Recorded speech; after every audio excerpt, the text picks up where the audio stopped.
Amahoro nshuti z'umusaraba wa Yesu Kristo, bakunzi b'ijambo ry'Imana, namwe bakunzi ba Hope Family Ministries, tubahaye ikaze mu ijambo ry'Imana. Uyu munsi tugiye kuganira ijambo ry'Imana rifite insanganyamatsiko igira iti haranira kureka ibyangwa n'Uwiteka. Haranira kureka ibyangwa n'Uwiteka. Dusome ijambo ry'Imana ryanditse mu Migani 6:16 kugera 19. Haravuze ngo hariho ibintu 6 ndetse 7 Uwiteka Imana yanga bimubera ikizira n'ibi. Icya mbere, amaso y'ubwibone. Icya kabiri, ururimi rubeshya. Icya gatatu, amaboko avusha amaraso atariho urubanza. Icya kane, umutima ugambirira ibibi. Icya gatanu, amaguru yihutira kugira urugomo. Gatandatu, umugabo w'indari kuvuga ibinyoma. Karindwi, n'uteranya abavandimwe. Reka dusenge. Mana, mu izina rya Yesu Kristo ushobora byose, ndagushimiye kuko umwanya mwiza uduhaye ijambo ryawe. Nsengera imitima yose igiye kuryumva kugira ngo ijambo ryawe rigire ububasha bwaryo mu mitima y'abagiye kuryumva. Urakoze ko ushobora byose, ni mu izina rya Yesu Kristo umwami wacu, amen. Amazina ni Gaston Prince, ndi umuvugabutumwa, ndi umugabo, mfite umufasha ndetse n'abana. Uyu munsi tugiye kuganira ku bintu 7 Imana yanga, muri make ni kirazira. Tugiye kuvuga point ya mbere cyangwa se ikintu cya mbere Imana yanga ni amaso y'ubwibone. Ubwibone. Ubundi ubwibone ni umwuka mubi ukomoka kuri Satani, cyangwa se ubwibone bukomoka kuri Satani. Iyo bavuze ijambo kwibona bijyana no kwibonekeza. Bisobanuye iki? Ubundi ubwibone ni ukwishyira hejuru, ni ukwihindura, ni ukwifata, ni ugusuzugura, ni uguhinyura uko Imana yakuremye. Ibyo byose byari ijambo ryitwa kwibona cyangwa se ubwibone. Reka turebere hamwe ingero z'abibone Imana yahannye by'intangarugero kugira ngo umenye ko ari icyaha gikomeye cyane kiri mu byo Imana yanga cyane, cyangwa se yanga kurusha ibindi. Nubwo ibyaha atari byiza, ariko hari ibyaha Imana yanga kurusha ibindi. Tugiye kurebera hamwe ingero 4 zo muri Bibiliya. Turareba urugero rwa mbere rwa Satani, turebe Elisa umuhanuzi, umwami Herode na Nebukadinezari. Reka tuhere kuri Satani. Satani yari umukuru w'abaririmbyi kandi yari mu bari hafi y'Imana. Nk'uko Yesaya abivuga, Yesaya 14:13 kugera 15 handitse ngo waribwira guti ndazamuka njye mu ijuru nkuze intebe yanjye y'ubwami isoma inyenyeri z'Imana, kandi uti nzicara ku musozi w'iteraniro mu ruhande rw'impera y'ikasikazi. Biratangaje. Satani ubwo yarizamuye ahita apanga naho intebe ye azayitereka asimbuye Imana. Ariko Mana, igitangaje, Satani yari afite n'abamarayika bari mu ruhande rwe. Abo bose Imana yabamanuye mu isi ibavanye mu ijuru kubera ko batashe kwireshyana cyangwa bizamuye ku rwego Imana itabashyizeho. Abo ngabo baguye mu isi ya Satani nibo bitwa abadayimoni. Nibutsa abizera yuko Satani utuvugana cyangwa se muri iki gihe turimo, Satani araboshye, ari ikuzimu. Ibitero byose biri hano ku isi by'abadayimoni byose birakorwa n'abadayimoni cyangwa se ingabo za Satani, abamarayika babi Imana yajugunye mu isi, ariko Satani we nyir'ubwite, shefu wabo, afungiye ikuzimu. 14 haravuze ngo nzazamuka ndenge aho ibicu bigarukira. Mwumve mwuka byaramo, nzaba nk'isumba byose. Satani nangane we kwivuga ngo azarenga ibicu mwabe nk'Imana isumba byose. 15 haravuze ngo ariko uzamanuka ikuzimu ugere mu ndiba ya rwa rwobo. Imana yavuze ngo uko uzamuka hejuru wishyira hejuru, nenda kumanuye uzagera ikuzimu ku ndiba ya rwa rwobo. Ezekiyeli yavuze iki kuri iyi nkuru? Ezekiyeli 28 haravuze ngo, Ezekiyeli 25 haravuze ngo, wari utunganye bihebuje mu nzira zawe zose, uhereye umunsi waremweho kugeza igihe wabonetsweho gukiranirwa. Wari utunganye bihebuje mu nzira zawe zose, uhereye umunsi waremweho kugeza igihe wabonetsweho gukiranirwa. Uyu nawe yavugaga kuri Satani. Dore impamvu Satani yakuwe mu ijuru, ni ukubera ubwibone, gushaka kuba nk'Imana. Uwiteka yahise amumanura amujugunya mu ndiba ya rwa rwobo. Bantu b'Imana, muhinduke, mureke ubwibone, mureke kwihindura uko Imana itabaremye.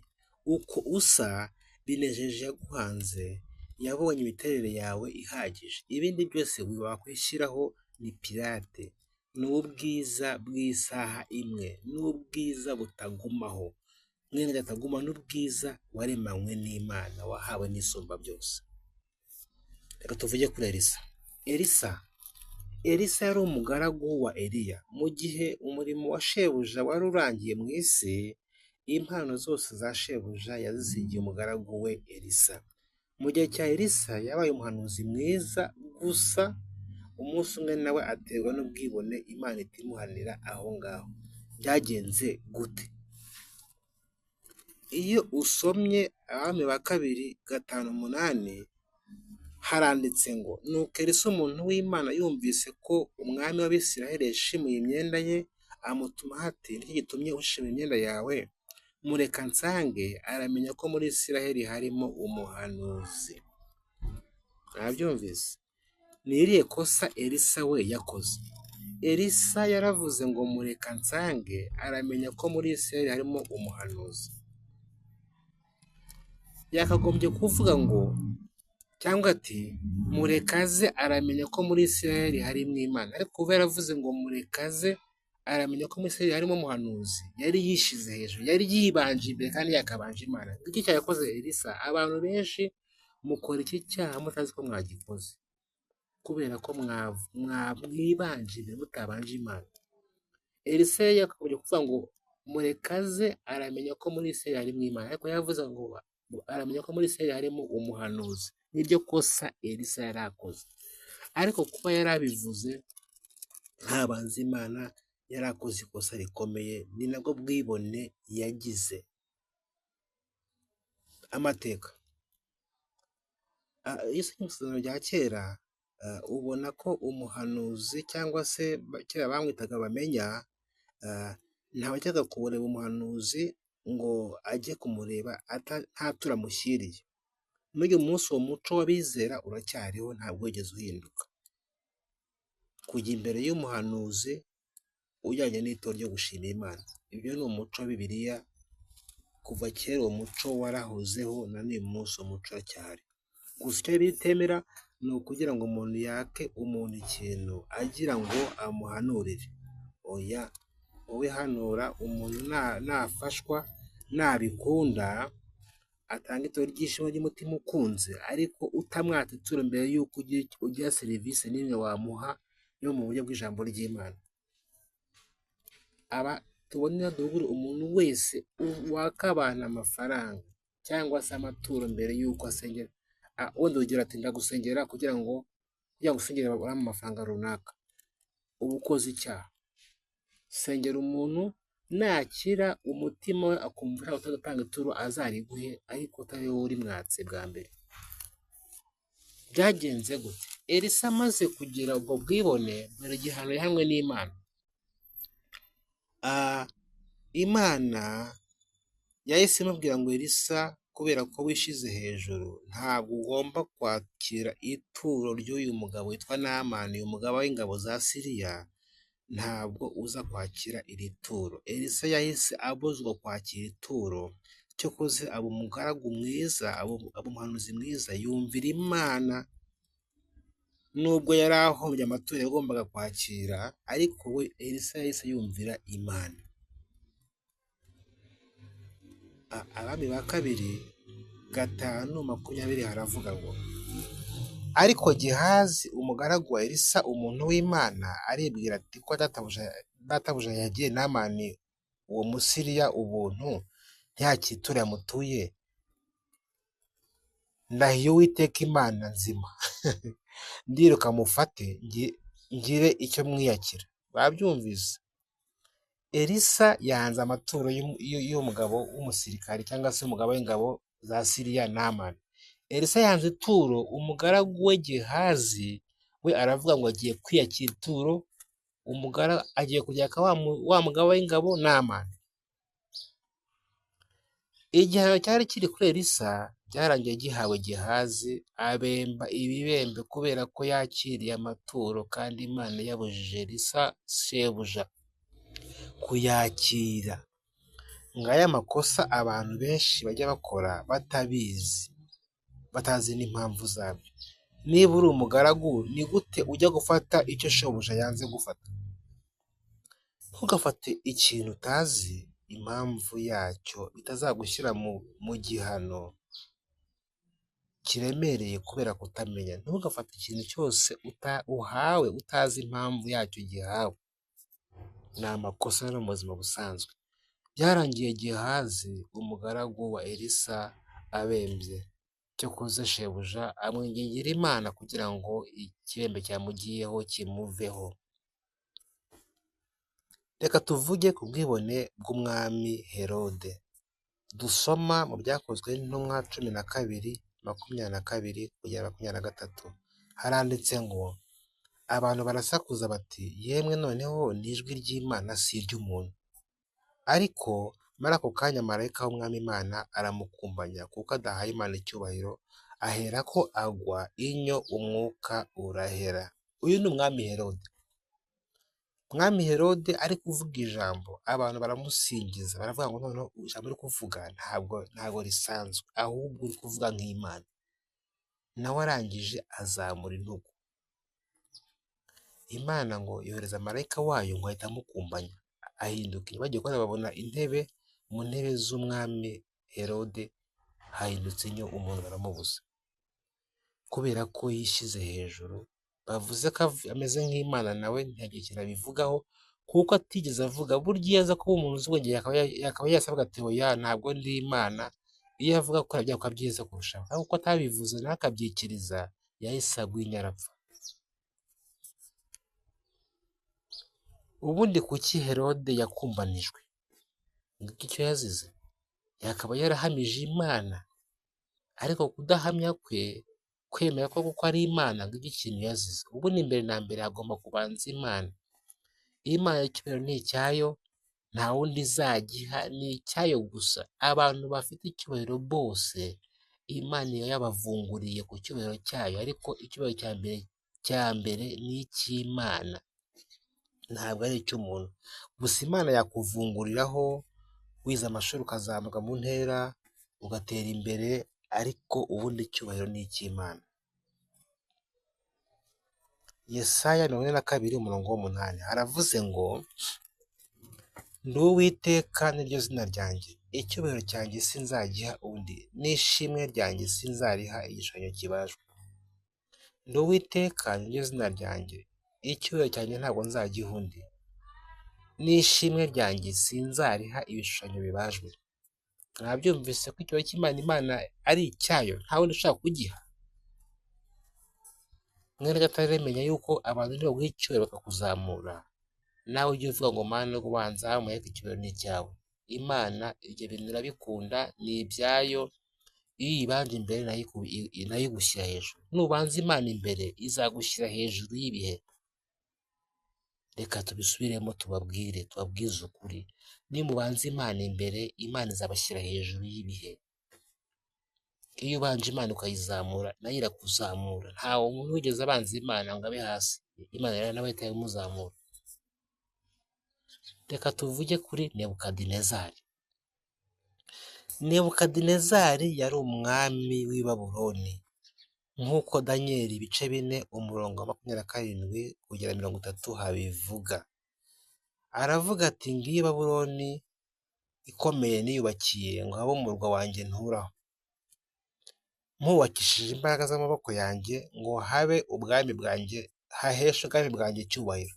30 aravuze ngo nuko uwo mwanya iryo jambo risohora kuri Nebukadinezari, yirukanwa mu bantu, akajya arisha nk'inka, umubiri utonderwaho n'ikime kiva mu ijuru, kugeza aho umusatsi we wabereye urushoke nk'amoya y'ikizu, inzara ze zihinduka nk'iz'ibisiga.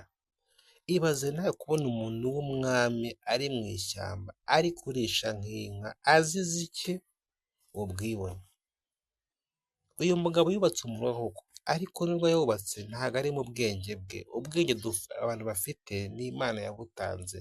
Niba ugize ubumenyi ukazamuka, menya ko ari Imana yagushoboje kugira ngo ubigereho, wikumva ko ari imbaraga zawe.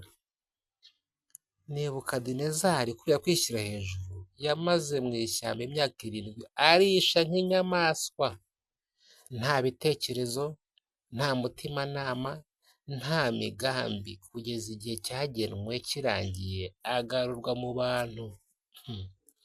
Nebukadinezari Imana imuha umugisha, kuko we amaze kujya mu ishyamba, nawe yahise avuga ati Imana nabonye ko ushobora byose. Yagarutse yihana, nk'uko Daniyeli ibice 4 habivuga 34. Daniyeli 4:34 haranditse ngo noneho njye Nebukadinezari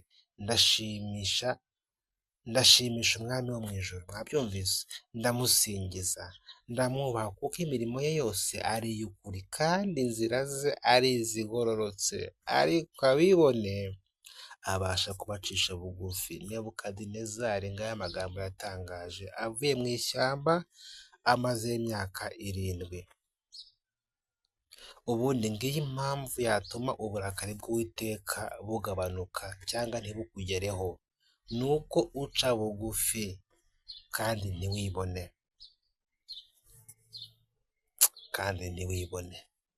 Reka tubagire inama, abizera mwese nimukanguke, ibyo muvuga byose, ibyo mukora byose mubanze Imana. Gusa muri iyi minsi ikibabaje, abantu benshi batewe n'umwuka wa Satani. Uyu mwuka watewe n'abakozi b'Imana, aho usanga umuntu ashima Imana ngo Imana yaramfashe, aho kugira ngo avuge Imana yaramfashije, akumva aravuze ngo nasengeye umuntu ngo arakira, nasengeye impumyi birahumuka.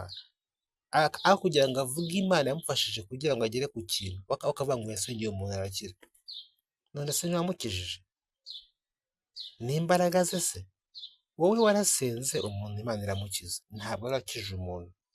Muhindure, byaba bisa na hahandi. Ubwo se reka tubahe urugero rutuma mubyumva neza. Ubwo se ubundi reka tubabaze, umuntu atetse ibiryo mu isafuriya bikaryoha, isafuriya yaza ngo ivuge ngo natetse biraryoha? Oya, ahubwo uwatetse niwe wirata ibyo yatetse. Bishatse kuvuga ngo natwe abantu turi ibikoresho Imana ikoresha kugira ngo umurimo wawe ujye imbere, ariko ntabwo ari twebwe twikoresha, ahubwo dukoreshwa n'Imana. Ica muri twebwe tukababwira, ntabwo ari twebwe tubabwira, ahubwo n'Imana idukoreramo. N'Imana idukoreramo. Abakristo mwese, ibyo dukora byose ntabwo bitwitirirwa, ahubwo ni iby'Imana. Iyo Imana ikoresheje imirimo n'ibitangaza ukihimbaza ukabivuga, ibyo byitwa ubwibone, kubera ko wakavuze ngo Imana yanciyemo ikora igitangaza. Apana kugenda uvuga ngo nasengeye umuntu bigenda gutya, ahubwo Imana yaguciyemo, igukoreyemo, igitangaza kiraba. Iyo bitameze gutyo ukava ko wasengeye umuntu agakira, ni ubwibone, kuko ntabwo ari wowe ukiza. Wowe urasenga, gukiza ni ukw'iki? Ni ukw'Imana. Bene data, mwirinde ubwibone, banza Imana mu byo ukora byose, n'ibyo igukoresheje nibwo uzagira ihirwe, kandi ihirwe ryawe rizagumaho. Banza Imana mu byo ukora byose, ndetse n'ibyo igukoresheje nibwo uzahirwa, kandi ihirwe ryawe rigumeho. Mwakire ijambo ry'Imana. Turashimira mwebwe mwese mukomeje kubana natwe, Hope Family Ministries, abakoze subscribe, abaduha like, abakoze comment, mutwandikira. Imana ibahe umugisha, Imana ibahe umugisha, Imana ibahe umugisha.